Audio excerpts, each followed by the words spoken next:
Dans cette vidéo, on va voir ensemble comment éviter les conflits avec 5 règles. C'est parti. Règle numéro 1, justement, fixer des règles avec les personnes qui nous entourent. Déjà avec ton mari, ta femme, tes enfants, c'est plutôt simple. Vous pouvez vous mettre autour d'une table et rédiger une sorte de règlement intérieur. Les règles de bonne conduite dans la maison, pas de gros mots, la répartition des tâches, etc.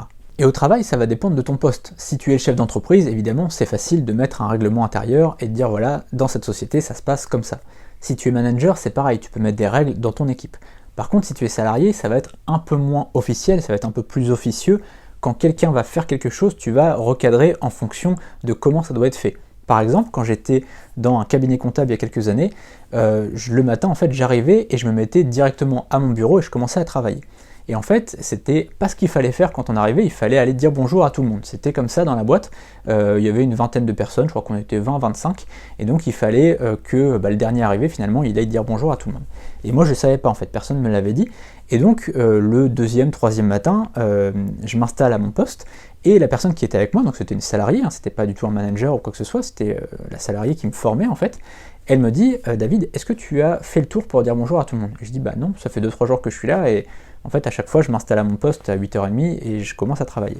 Et elle me dit, il faut faire le tour. Vraiment, prends le temps le matin, même si tu passes un quart d'heure à dire bonjour à tout le monde, à sympathiser un peu, à dire bonjour, à savoir comment ça s'est passé la veille, passe le temps, mais c'est pas grave, c'est comme ça que ça se passe ici.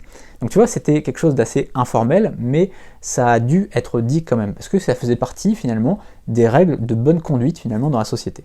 Deuxième règle, ne pas attendre la goutte d'eau qui fait déborder le vase. Souvent on pense que pour éviter les conflits, il faut prendre sur soi et ne rien dire. C'est pas grave, ça va passer, inspire, expire et ça va bien se passer. Non, c'est faux. Quand il y a quelque chose qui ne va pas, il faut le dire tout de suite. Imaginons que ton mari, ta femme laisse traîner ses sous-vêtements par terre, elle les met pas dans la bannette pour faire le linge. Bon bah ça c'est quelque chose qui au début va pas t'énerver. Ça va arriver une fois, 2 fois, 3 fois, ça va pas t'énerver. Par contre, tant que ça t'énerve pas, dis-le. Dis tiens, par contre, tes chaussettes, est-ce que tu peux les mettre dans le bac? Parce que sinon c'est chiant en fait, après ça fait du bazar et tout. Si tu le dis comme ça, la personne va dire ah oui c'est vrai, ouais. La deuxième fois, si elle le refait, tu le redis et voilà. Et au bout d'un moment, en fait, tu vas tellement l'avoir dit que la personne va d'elle-même le mettre dans le bac. Si à l'inverse, tu ne le dis pas, si à l'inverse, tu laisses et puis au bout d'un moment, voilà, tu ramasses, et bah au bout de 2 ans, 3 ans, tu vas péter un câble. Et tu vas être là, putain les chaussettes! Et tu vas péter un câble, et il va y avoir du bruit dans la maison, et la personne va se dire, mais attends, mais tu m'as jamais rien dit pour mes chaussettes, pourquoi tu pètes un câble là? T'es folle ou quoi? Ou t'es fou ou quoi? Et tu vois, c'est pour ça que des gens après sont traités de maniaques, par exemple, parce que forcément ils sont passés de rien dire à dire quelque chose en gueulant. Alors qu'en fait, si dès le départ tu dis, tiens par contre tes chaussettes, est-ce que tu peux les mettre dans la boîte?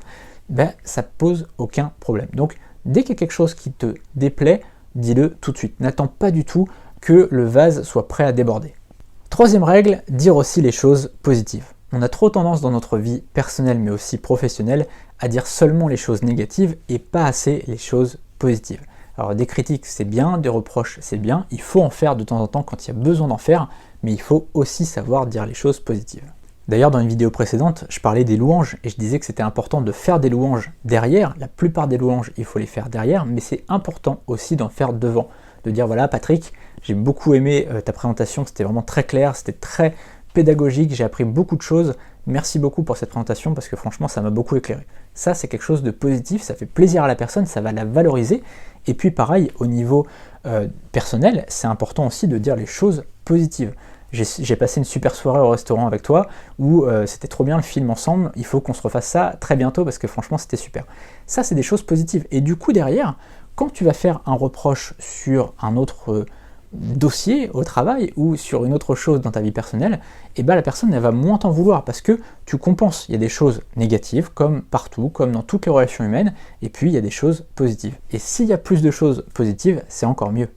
Quatrième règle, c'est la fin de cet extrait de vidéo et de formation. Si tu veux aller beaucoup plus loin sur les relations humaines, sur le développement personnel et sur le mindset, tout est en dessous dans la description. Tu as une formation complète de plus de 50 vidéos. Tu verras donc cette vidéo en entier, puisque là tu as juste vu un petit bout de la vidéo, et tu verras plus de 50 vidéos. Tout est en dessous, on se retrouve derrière le lien.